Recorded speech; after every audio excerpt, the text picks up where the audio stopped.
정치자 여러분, 반갑습니다. 오늘 저희가 아주 흥미로운 재료를 하나 입수했습니다.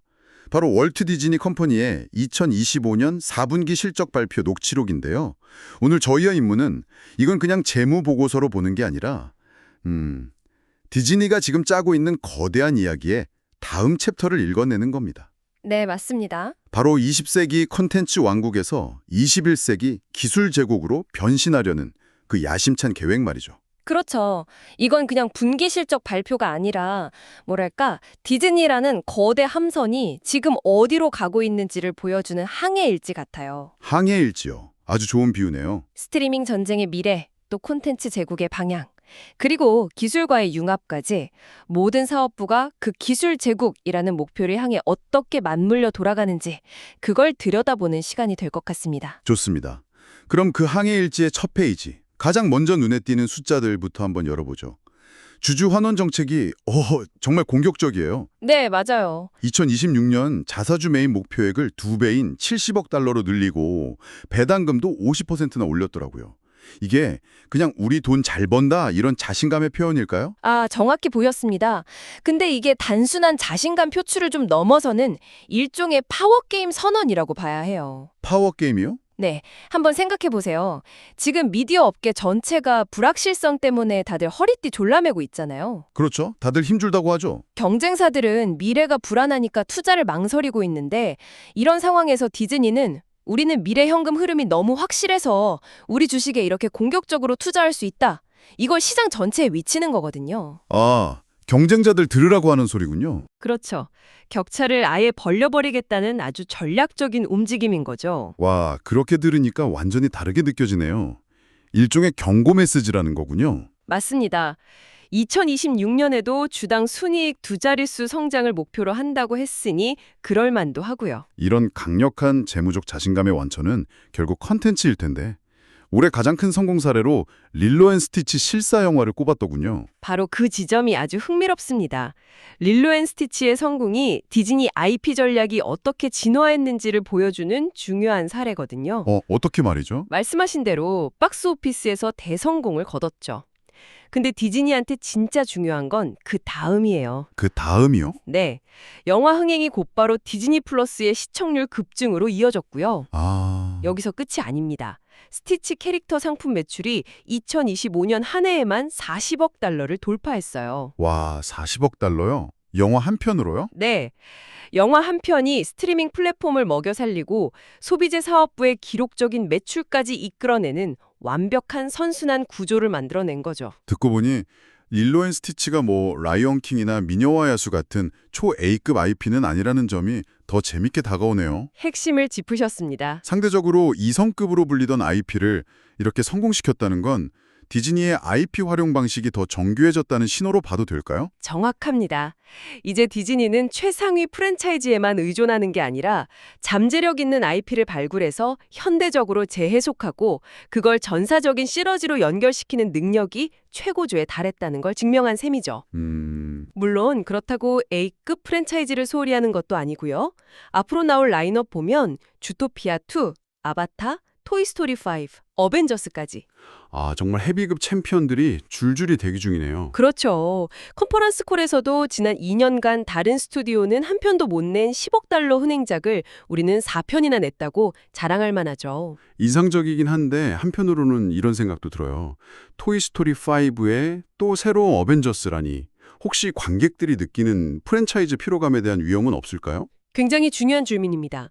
물론 녹취록에서 직접 피로감을 언급하진 않았지만 그들의 전략 곳곳에서 답을 찾을 수 있어요. 아, 그런가요? 첫째는 앞서 말한 릴로 앤드 스티치처럼 새로운 IP를 계속 끌어올리는 것이고, 둘째는 TV 부문에서의 다각화입니다. 한국 드라마 템페스트 같은 글로벌 히트작을 만들거나 댄싱 위더 스타 같은 전혀 다른 장르로 신기록을 세우는 시기죠. 포트폴리오를 다양하게 가져가는 거군요. 맞습니다. 여기에 테일러 스위프트 독점 컨텐츠를 확보한 것도 같은 맥락이고요.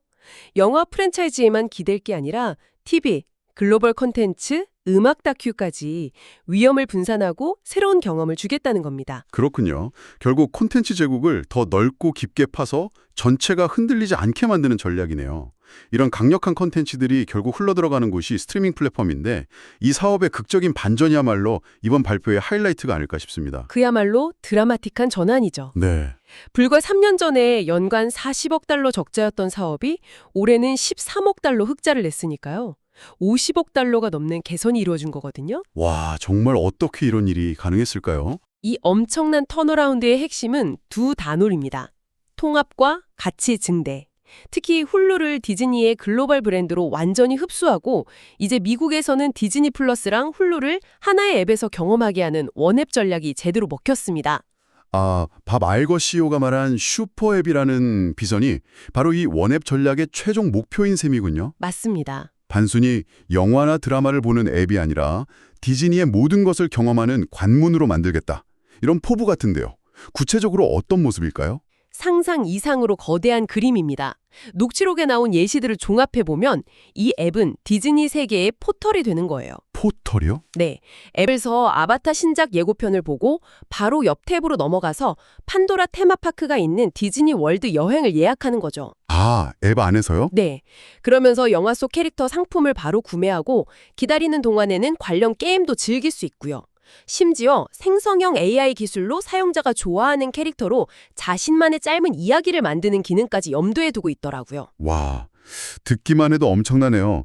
컨텐츠 소비에서 시작해서 경험, 커머스, 창작까지 하나의 생태계에서 다 해결하겠다는 거군요. 바로 그겁니다. 이건 그냥 스트리밍 서비스를 넘어서 고객의 시간과 돈을 디즈니라는 우주 안에 완전히 묶어두려는 뭐랄까 락인 전략의 끝판왕처럼 보이는데요. 맞습니다. 고객과의 관계를 일회성 소비에서 지속적이고 수익화 가능한 관계로 바꾸려는 거죠. 그리고 이 성공적인 공식을 그대로 스포츠 분야에 적용한 게 바로 ESPN의 DTC 전환입니다. 그렇게 연결이 되는군요.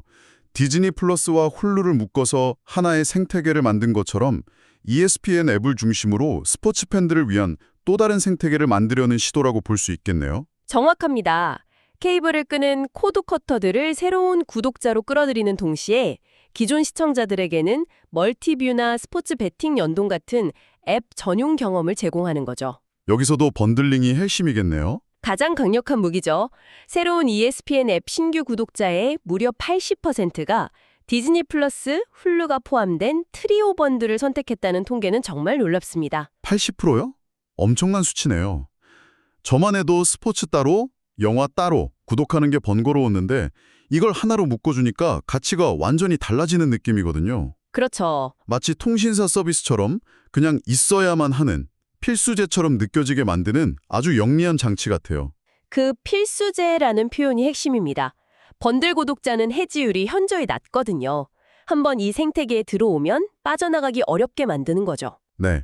이런 디지털 생태계가 온라인에서의 경험이라면 디즈니 제국의 또 다른 축은 바로 현실 세계, 즉 테마파크와 크루즈 사업입니다. 이 부분도 기록적인 실적을 냈더라고요. 네, 맞아요. 4분기와 연간 모두 역대 최고 영업이익을 기록했습니다.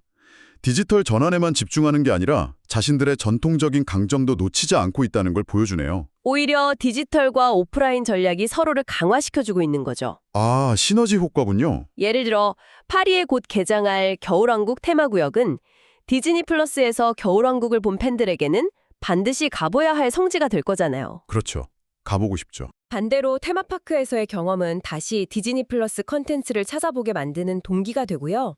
아시아 최초로 싱가포르를 모항으로 하는 크루즈선이나 아부다비에 짓는 새 테마파크 같은 대규모 투자는 전부 이런 선순환 구조를 전 세계로 확장하려는 계획의 일부입니다. 마지막으로 산업의 큰 흐름인 M&A와 AI에 대한 입장을 좀 짚어보죠. M&A에 대해서는 픽사, 마블, 루카스필름 인수로 이미 충분하다 이렇게 선을 긋는 모습이었는데 정말 추가 인수에 대한 생각이 없는 걸까요? 둘 다라고 봅니다.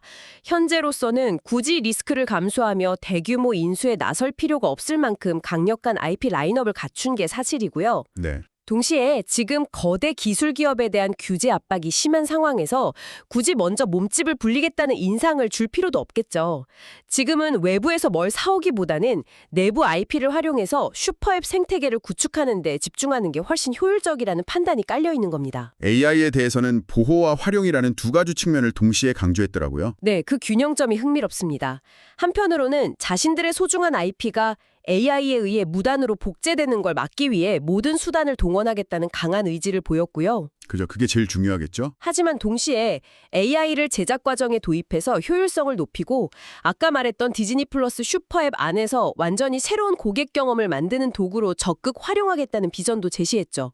AI라는 파도를 막을 수 없다면 우리 배가 더 빨리 나아갈 동력으로 삼겠다는 겁니다. 오늘 이야기를 종합해보면 디즈니의 모든 전략이 결국 슈퍼앱이라는 하나의 종착점을 향해 달려가고 있는 것 같습니다. 네, 그렇게 볼 수 있죠. 강력한 재무는 이 비전을 실행할 실탄을 제공하고 컨텐츠는 사람들을 이 생태계로 끌어들이는 미끼 역할을 하고 테마파크는 현실에서 그 경험을 완성시키는 거고요. 맞습니다. 전통적인 미디어 기업이 아니라 IP를 기반으로 한 거대한 기술 플랫폼 기업으로의 진화가 거의 완성 단계에 이른 것 같네요. 그렇습니다. 결국 디즈니가 팔고 있는 건 영화 한 편, 입장권 한 장이 아니라 디즈니 세계관 전체에 대한 구독권인 셈입니다. 아, 세계관에 대한 구독권. 네. 그 세계관 안에서 즐기고 소비하고 소통하게 만들어서 그 누구도 대체할 수 없는 강력한 해자를 구축하는 것. 그게 바로 이 모든 전략의 최종 목표라고 할 수 있습니다. 마지막으로 이 자료를 보내주신 청취자분과 함께 생각해볼 질문을 하나 던지면서 마무리하겠습니다. 디즈니가 구상하는 슈퍼앱이 현실이 된다면 우리는 더 이상 영화를 보러 가지 않을지도 모릅니다. 대신 우리는 디즈니라는 거대한 세계에 로그인하게 되겠죠. 그 안에서 영화의 한 장면을 체험하고 주인공의 옷을 쇼핑하고 내가 원하는 결말을 AI로 만들어보는 시대가 온다면 과연 우리는 이것을 콘텐츠 소비라고 부를 수 있을까요? 아니면 또 다른 형태의 삶이라고 불러야 할까요?